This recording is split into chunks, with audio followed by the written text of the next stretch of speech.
Hi friends, welcome back to my channel.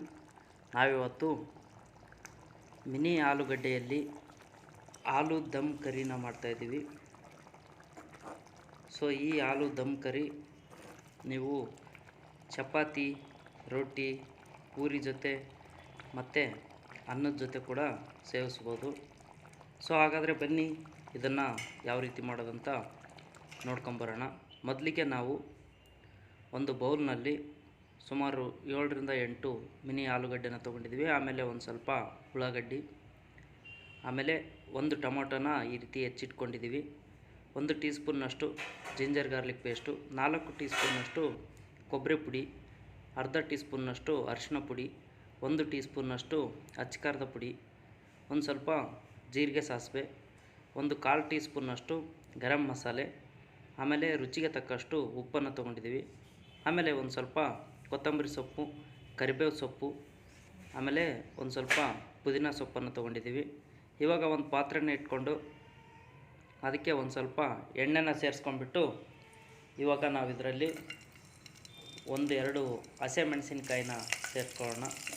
ಆಮೇಲೆ ದಪ್ಪದಾಗಿ cut ಮಾಡಿರ್ತಕ್ಕಂಥ ಈರುಳ್ಳಿ, ಇದೆರಡನ್ನೂ ಒಂದು ಸ್ವಲ್ಪ ಫ್ರೈ ಆದ ತಕ್ಷಣ ನಾವು ಅದಕ್ಕೆ ಟೊಮಾಟೊ ಕೂಡ ಸೇರಿಸ್ಕೊಂಡ್ಬಿಟ್ಟು ಒಂದು ಸ್ವಲ್ಪ ಫ್ರೈ ಮಾಡ್ಕೊಳ್ಳೋಣ.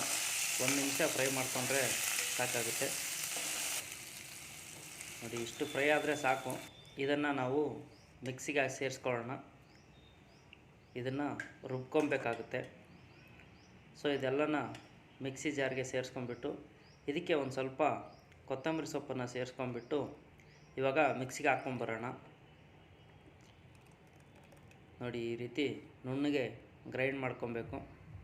ಇವಾಗ ಅದೇ ಪಾತ್ರೆಗೆ ಇನ್ನೊಂದು ಸ್ವಲ್ಪ ಎಣ್ಣೆನ ಇವಾಗ ಜೀರಿಗೆ ಸಾಸಿವೆನ ಸೇರಿಸ್ಕೊಂಡಿದ್ದೀವಿ. ಸಾಸಿವೆ ಸಿಡಿತಾ ಇದ್ದಂಗೆ ನಾವು ಇದಕ್ಕೆ ಒಂದು ಸ್ವಲ್ಪ ಇಂಗನ್ನು ಸೇರಿಸ್ಕೊಂಡಿದ್ದೀವಿ. ಆಮೇಲೆ ಕರಿಬೇವು ಸೊಪ್ಪು, ಪುದೀನ ಸೊಪ್ಪು, ಆಮೇಲೆ ಈರುಳ್ಳಿನ ಸೇರಿಸ್ಕೊಂಡ್ಬಿಟ್ಟು ಒಂದು ಸ್ವಲ್ಪ ಮಿಕ್ಸ್ ಮಾಡ್ಕೊಳ್ಳೋಣ. ಅದಾದಮೇಲೆ ಅದಕ್ಕೆ ಜಿಂಜರ್ ಗಾರ್ಲಿಕ್ ಪೇಸ್ಟ್ ಕೂಡ ಸೇರಿಸ್ಕೊಳ್ಳೋಣ.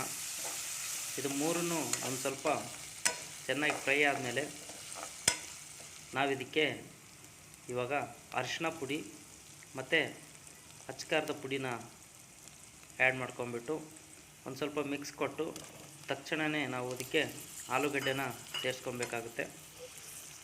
ಆಲೂಗಡ್ಡೆ ಕೂಡ ಒಂದು ಸ್ವಲ್ಪ ಮಿಕ್ಸ್ ಆಗ್ತಾ ಇದ್ದಂಗೆ ನಾವಿದಕ್ಕೆ ಒಂದು 1/4 ಟೀ ಸ್ಪೂನ್ನಷ್ಟು ಗರಂ ಮಸಾಲೆನ ಸೇರಿಸ್ಕೊತಾ ಇದ್ದೀವಿ.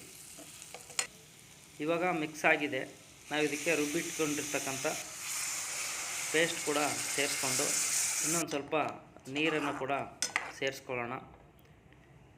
ಇದನ್ನು ಇವಾಗ ಕುದಿಸ್ಕೊಬೇಕಾಗುತ್ತೆ. ಚೆನ್ನಾಗಿ ಕುದಿಸ್ಕೊಂಡಾದಮೇಲೆ ಒಂದು ಸ್ವಲ್ಪ ಉಪ್ಪನ್ನು ಸೇರಿಸ್ಕೊಂಡು ಇವಾಗ ಕುದಿಯೋಕ್ಕೆ ಬಿಡಬೇಕು. ಇವಾಗ ನಾವು ಇದಕ್ಕೆ ಕೊಬ್ಬರಿ ಪುಡಿನ ಸೇರಿಸ್ಕೊಳ್ಳೋಣ. ಒಂದು 4 ಟೀ ಸ್ಪೂನ್ನಷ್ಟು ಇದಕ್ಕೆ ನಾವು ಕೊಬ್ಬರಿ ಪುಡಿನ ಹಾಕ್ಕೊತಾ ಇದ್ದೀವಿ. ನೀವು ಬೇಕಂದರೆ ಕಡಲೆ ಬೀಜದ ಪುಡಿ ಕೂಡ ಹಾಕ್ಕೊಬೋದು, ಹಸೆ ತೆಂಗಿನ ತುರಿ ಕೂಡ ಹಾಕ್ಕೊಬೋದು. ಇವಾಗ ಇದನ್ನು ಚೆನ್ನಾಗಿ ಮಿಕ್ಸ್ ಮಾಡಿಬಿಟ್ಟು ಲೋ ಫ್ಲೇಮಲ್ಲಿ ಇಟ್ಕೊಂಡ್ಬಿಟ್ಟು ಇದಕ್ಕೆ ನಾವು ಸುಮಾರು ಒಂದು 10 ನಿಮಿಷದವರೆಗೂ ದಮ್ ಕೊಡಬೇಕಾಗುತ್ತೆ. ನಾವಿವಾಗ ಒಂದು 10 ನಿಮಿಷ ಬಿಟ್ಟಿದ್ದೀವಿ. 10 ನಿಮಿಷ ಆದಮೇಲೆ ಈ ರೀತಿ ಓಪನ್ ಮಾಡ್ಕೊಂಡು ನೋಡ್ಕೊಳ್ಳೋಣ. ನೋಡಿ, ಚೆನ್ನಾಗಿ ಇವಾಗ ಬೆಂದಿದೆ. ನೋಡಿ ಯಾವ ರೀತಿ ಬಂದಿದೆ ಅಂತ. ಸೊ ತುಂಬ ಟೇಸ್ಟಿಯಾಗಿರುತ್ತೆ. ಇದನ್ನು ಮಾಡ್ಕೊಳ್ಳಿ. ರೆಸ್ಟೋರೆಂಟ್ ಸ್ಟೈಲಿನಲ್ಲೇ ಮಾಡಿರೋದು. ತುಂಬ ಸಿಂಪಲ್ಲಾಗಿ ಮಾಡಿದ್ದೀವಿ. ತುಂಬ ರುಚಿಕರವಾಗಿ ಬಂದಿದೆ. ಸೊ ದಯವಿಟ್ಟು ಈ ನಮ್ಮ ವಿಡಿಯೋ ಇಷ್ಟ ಆದರೆ ಲೈಕ್ ಮಾಡಿ, ಕಮೆಂಟ್ ಮಾಡಿ, ಆಮೇಲೆ ದಯವಿಟ್ಟು ಸಬ್ಸ್ಕ್ರೈಬ್ ಮಾಡ್ಕೊಳ್ಳಿ. ಈ ನಮ್ಮ ಚಾನಲ್ನ ಸಬ್ಸ್ಕ್ರೈಬ್ ಮಾಡಿ ಅಂತ ಕೇಳ್ಕೊತಾ ಇದ್ದೀನಿ. ಈ ನಮ್ಮ ವಿಡಿಯೋ ನೋಡಿದ್ದಕ್ಕೆ ಧನ್ಯವಾದಗಳು. ಮತ್ತೆ ಮುಂದಿನ ವಿಡಿಯೋನಲ್ಲಿ ಸಿಗೋಣ. ಅಲ್ಲಿವರೆಗೂ ಬಾಯ್.